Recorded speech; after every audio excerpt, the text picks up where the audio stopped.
Yippee-ki-yay-ki-yo. It's like Wayne Lawton here again. Beautiful December 8th, you guys. I hope you guys are having the merry times. Cheers to everybody out there. Cryptos are pumping. I have not been on the air. I have not made a video in a while. I apologize, my fans, my fellow followers. You guys are the best. Litecoin is suppressed because of its technology, because of its privacy features, because of its transactional speed. There's a few currencies: Digibyte, Litecoin, Bitcoin. I'm the verdict is still out on ETH, you guys. I would say the verdict is still out. I still love some ETH. I do partake in that. But there are the proof of work coins are going to prevail, you guys, I think in the end. And let's get into what's going on, you guys. And if you guys don't know, you come check out my channel and come check out my website. I built this thing to basically gather news, and if you guys want to follow the news, come. There's some really interesting things going on, obviously in the world and in the macro and in the micro. I can get caught up in either one. So I would like some feedback. If you guys want me to talk more macro, then I can talk macro. If you guys want to talk about micro, I try to mix it up. The ETFs getting launched obviously is going to be a huge thing. There's like 19 of them. I think they're all going to get approved all at one time. There's some people fighting back, but I think it's like the Borg. You guys are the saying with the Borg, resistance is futile.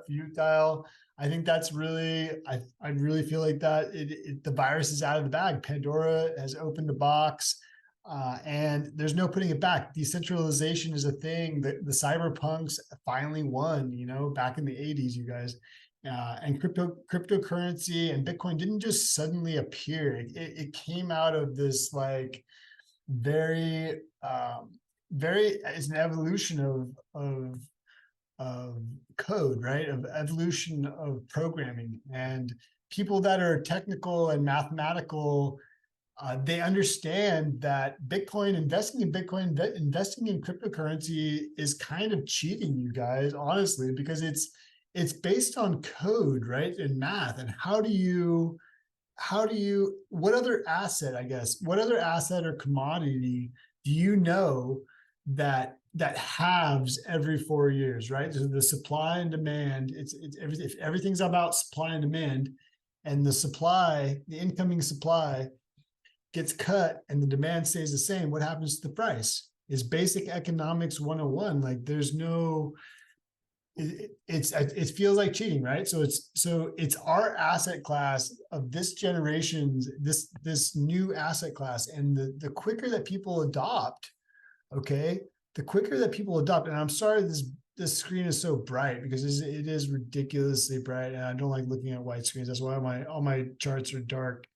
But this S curve on adoption, you guys, it happens with everything, and we're at this like very beginning thing, and as soon as the ETFs get launched, we're going to see the next bull run is going to be countries, okay, countries getting involved. This one, we're going to see corporations getting involved in this run. The next run is going to be about the countries getting involved, and it's going to be just as crazy, if not even crazier. Right. So if the countries get involved, that's the big moolah, right? So I don't want to get too crazy into it, but the place to be right now is commodities, and I don't want to say the W word, too loud here, but let's look at this thing, okay? It just seems like commodities, every time there's a war, okay, commodities have this like spike, okay? Let's get into the charts. And I would say I would be hesitant right now, you guys, to be in traditional stocks. And if you're swing trading, then swing trade. I personally, my style of investing, I have medium, long-term, and short-term bags. And I try to verify, but my majority of my holdings are in my long-term bags. And I trade with like that 3% of my trading, and then I move it, but I basically, I only trade with like 3% of my holdings, you guys. And most of my stuff is if you're going to buy something, buy when it's low. And then if you really believe in it, then you hold it. Okay. And Michael Sayer would say it's like Bitcoin is the scarcest thing in the universe. And it is, because there's no one else on planet XYZ, right? That's mining Bitcoin. But you guys, I got some new charts, you guys. I'm really excited about getting into the charts right now. I've been looking at ETH right now. JBZ, dude, Johnny Bravo, I got your new indicator package for life. I really appreciate that. And I would definitely recommend these indicators, you guys. I've been using them now for like 3 weeks. I wanted to give them a test run before I got into a video, and I really wanted to do a test ride, because it's really hard, you guys, because I like doing videos during bear market, because I want to encourage people to buy during a bear market, during these severe dips, because and that's what I want people to get excited. And now that it's turning around, it's like, wow, you really, it's going to happen, but when it's actually happening, it's hard to comprehend the aggression that this market can have, right? You forget, because it's been like 3 years of just darkness, right? And then when it happens, it's going to happen. You're just like dollar cost average. You're like, okay, 15 grand, that's going to be good. 16 grand, I'm just going to keep, dollar cost average, 18 grand. Like, okay, yeah, you get into that disbelief, right? I should pull up the psychology, Wall Street psychology. You guys should definitely look at that. But what are we seeing right now? We are seeing the 9 count come on, you guys, on Bitcoin. Okay.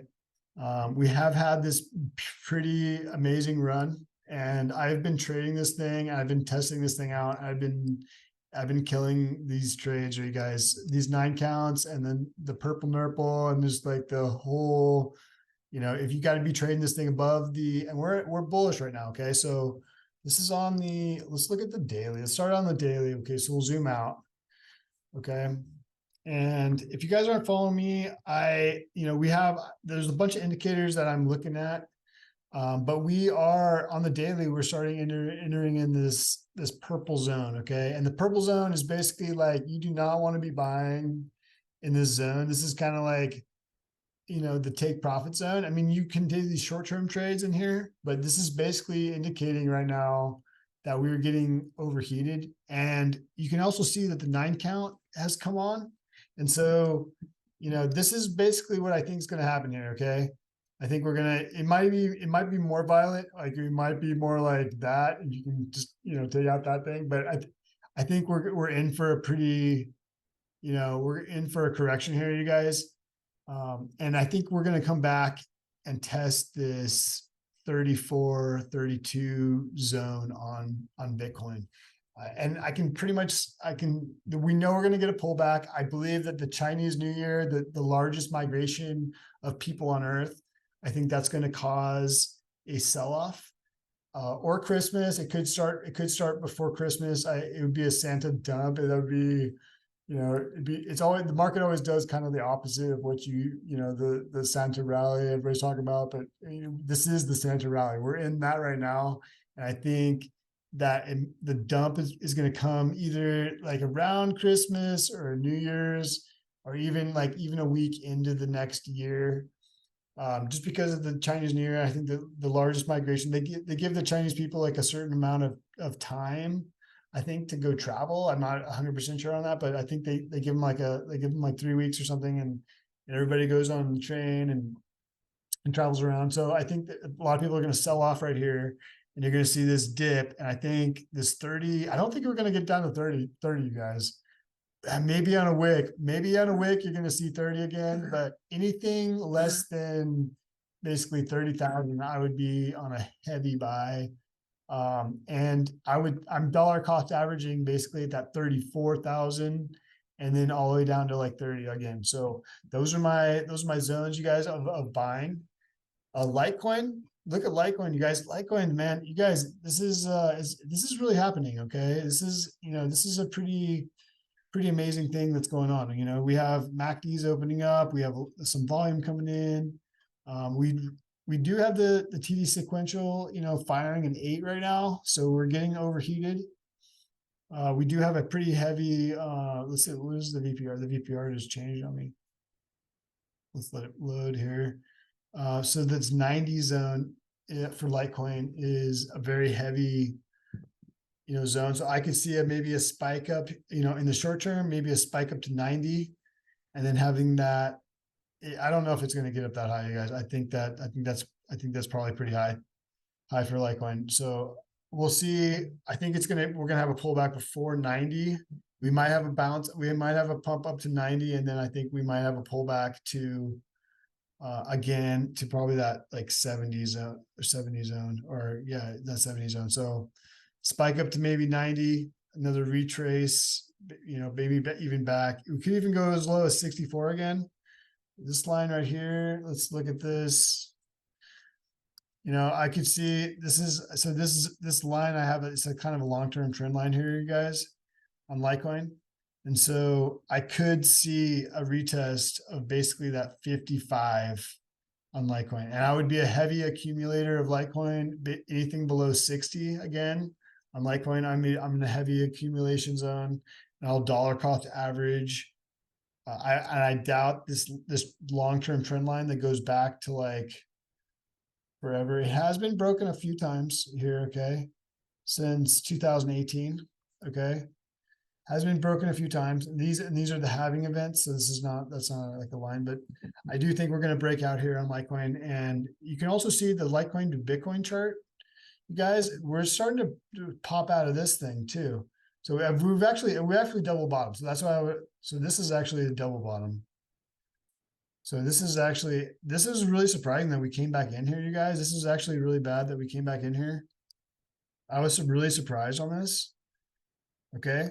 But basically, so the Litecoin to Bitcoin chart here, like this is a massive double bottom, you guys.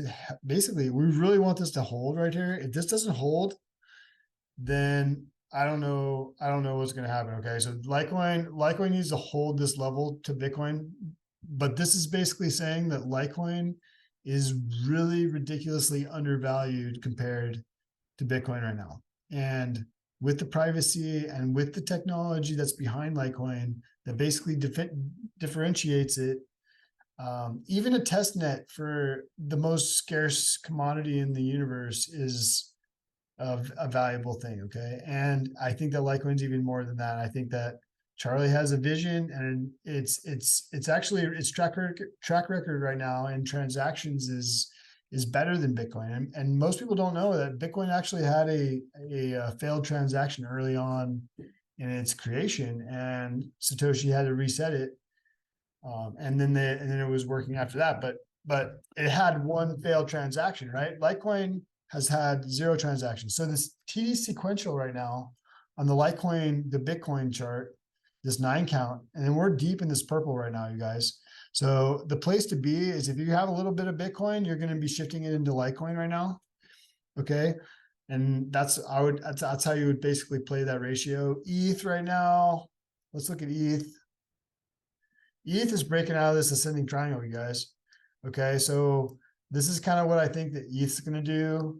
And you guys, this is going to be pretty amazing, what ETH is about to do right now. Okay. It looks like this is what I think is that we're going to have a retest. I really want a retest, right? So we're looking for a retest. We want this to cool down a little bit, and a retest of that 21. This is where your long opportunity. Okay. This is this is your honey hole. Okay. This is where you're going long. Okay. We want a retest of this 22,000. Okay. 2,000 zone. The TD sequential, it hasn't fired a 9 yet, so we're still, it could go a little bit higher here. Maybe go, let's go bounce around, zoom out a little bit. I mean, we could even get up to like that 27. Okay. We could even get up to, for ETH, we could even get up to 27, you guys, and it could then we have that pullback. Okay. But I do think we're going to come back and visit this 2100 level. I think that's a kind of a crucial level for that. The one I really wanted to tell you guys is Digibyte. You guys look at Digibyte, you guys. This is like this is like exactly what you want to see in a trade, you guys. This is like picture perfect right now. Okay. The things that are happening in the altcoin market should get people like ridiculously excited right now. It's got me excited. The things, as you guys know, I don't know if you guys know or not, but a majority of my holdings have always been in cryptos. So I don't necessarily hold a lot of dollars. It's just for, to pay the bills or whatever. Digibyte is actually firing a 9 count on the TD sequential. So, but this retest this is basically this long-term trend line. It goes all the way back to 2000, well, I guess it's not that long, but where's the other chart at? Is this the one that's like long-term? Let me see if this one's long-term. Okay, so yeah, this is the one I was looking at. Okay, so so we're holding this bottom trend line. Okay, we're holding this bottom trend line. We're basically bouncing around right here. Digibyte, I think, is going to come up here, and I think the room that we have to run here is ridiculous. Like 15 cents, you guys. Like, this is fool me once, shame on you. Fool me twice, shame on me, right? And if you're in crypto and you haven't, if you've heard about Bitcoin, God, dude, if you're like getting smacked in the head a few times, stop listening to Jamie Dimon, okay? Stop listening to Jim Cramer, okay? Stop listening to those guys. They're not helping anybody out, okay? Those guys are not helping anybody out. Okay, so let's look at the SPY, you guys. Like, I think, compared to Bitcoin, we're decoupling, you guys. Crypto market and the SPY are kind of decoupling here. And this should kind of make, I mean, unless this is like a triangle, right? Like, it could be this like long term. I'm just trying to figure out if what kind of pattern this is. I mean, I guess this could be an ascending triangle. Okay, I guess it's an ugly one. It could be like this, right? Like this one. So I would say, it's possible that the SPX is in this like daily bull flag, or it's forming a daily bull flag. A break, I would say, of 423. I think a break of that level right now is going to signify that this is right here. This is what we're looking at. Like, we're looking at this long term. Let me zoom out here. I'll go on the weekly. That we're looking at this long term, like, or we're looking at something like we're going to break down, and then we're going to start forming this more of a broadening. This thing's going to broaden up, and we're going to go maybe test the bottom of this. Even it would be crazy, but it would be like, I think we're going to form another triangle, or form another parallel channel, right? So they look in the back of the history, right? So the SPX always forms these like channels, and I think this one is probably a really elevated compared to some of these other ones, right? Because of just like the money printing and the way that we've treated money and what's going on. And things are picking up, you guys, on this debt-based system. Things are picking up, and the sick money is being weaned out by this better money. And you have to understand that the good money is going to prevail, and you have to be on the winning side, right? If you're going to fight it, you're going to be on the losing side, then you're going to be poor, and you're going to not be on the plane when it takes off. And I need you guys, wait for the dip. Obviously, I'm not telling you guys, this is not financial advice on this channel, but wait for the dip. I think a retest. I would not buy anything right now. I would wait for a retest right now. I'm saving some cash, you guys, for this retest of this 32. Okay, I'm gonna start buying at 32, and I'll start buying heavily the lower it goes. Okay, and that's kind of like my strategy right now. We are overheated, you guys, on the weekly right now. We're in this targeting in this purple nurple zone. So I could see a pretty heavy retracement. Okay. And this is even saying like 34. I mean, we might not even get down to 32, but so, 30, this is basically saying that 34 is probably the lowest we're gonna go. So, I would say wait for a pullback. Always buy on a bloody red day. Buy on a dip. You guys don't buy this FOMO right now. And I would say that's all I guys. It's really all I gotta say, dude. Cheers, you guys. I fucking love you. Merry Christmas. Happy New Year's. Love your kids. Love your dogs. Pet your puppies. Jay Beasy, Koa, you guys are my man. Litecoin, Bitcoin. You guys know who you are. Prospector, Mike, all you guys. Peace, you guys. Litecoin, Lawton. Out. Let's make some money. All right, that's what I'm talking about.